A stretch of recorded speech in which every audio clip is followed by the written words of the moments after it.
Hello everyone, today I just want to do a little reflection and wrap up on today's Falcon-9 launch event.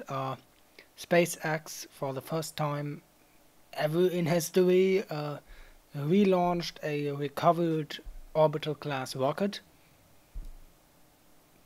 They pretty much wrote history, and we watched live, and I shared it with some of you, and I also gained a little experience in live streaming, and we had some questions and answers and discussion. So I learned a few new things. I know how to live stream now, but that's secondary. Mostly they wrote history. They actually successfully landed the rocket again, so it could potentially be used for a third time. I do not know if they will. This was actually the very first rocket that landed back in April. So, and space nerds like me have for since then been expecting that the first rocket that landed on a drone ship would kind of be put in a museum under glass, and the second rocket might be relaunched, but they actually relaunched the first one, which actually makes sense. So they might actually try launching it a third and fourth time. Actually, I mean, after this was basically of most of the past and near future SpaceX projects, this was pretty much the greatest challenge, because rocket engines and rocket technology is usually not built to be reused many times, and they did it. Now, after the second launch, the third launch is comparably in comparison, it's relatively easy. It's still difficult. It's actually about as difficult, but once they've made the second launch of one rocket, I'm pretty confident they're gonna be able to launch it a third time too, because launching it a second time was a great challenge in terms of maintenance and research and testing and refurbishing, and the third time is essentially the same again, this time with a slightly more used rocket, but also with way more experience.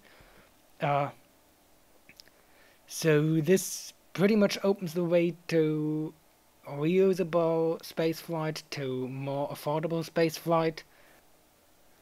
Then the landing, the webcast cut off just at the landing, as so often the case, simply because the rocket interferes with the radio connection from the drone ship to the base, to the mainland, and but just after the rocket landed, we were able to see it again, and it was pretty much dead center on the drone ship. They have gotten really, really precise with this. The second stage also worked on nominal. The payload was successfully delivered. SES-10.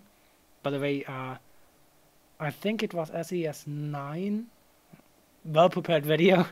Anyway, the first time this rocket was flown 1 year ago was also an SES satellite. I don't know if there was one in between. I should have looked up.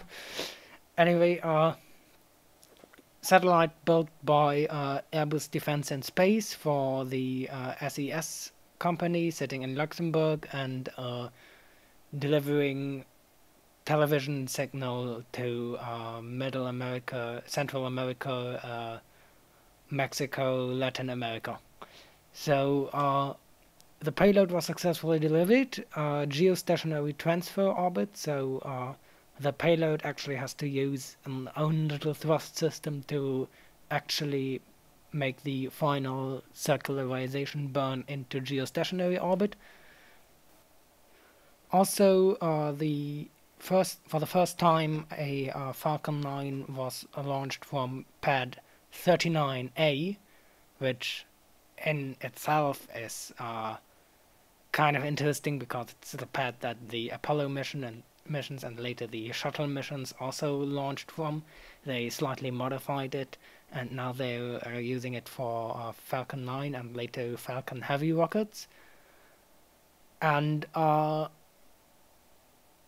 think with today's launch and landing, it's looking pretty good for SpaceX's future plans, and I'm more confident that this will be amazing. Before this launch was pretty much the most doubt I had, like the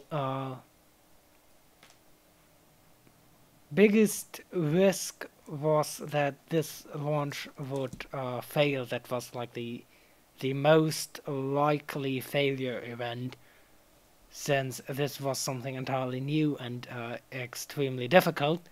Now that they've managed this, I think the rest towards a Grey Dragon and later Red Dragon mission are pretty much the easier part.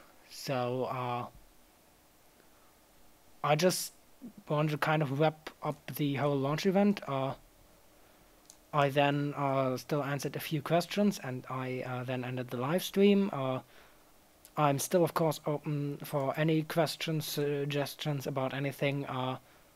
If you want to ask any question that isn't about one specific video, you can always just post it in the comments of any video. I hope this was kind of an interesting wrap-up, and thanks for watching.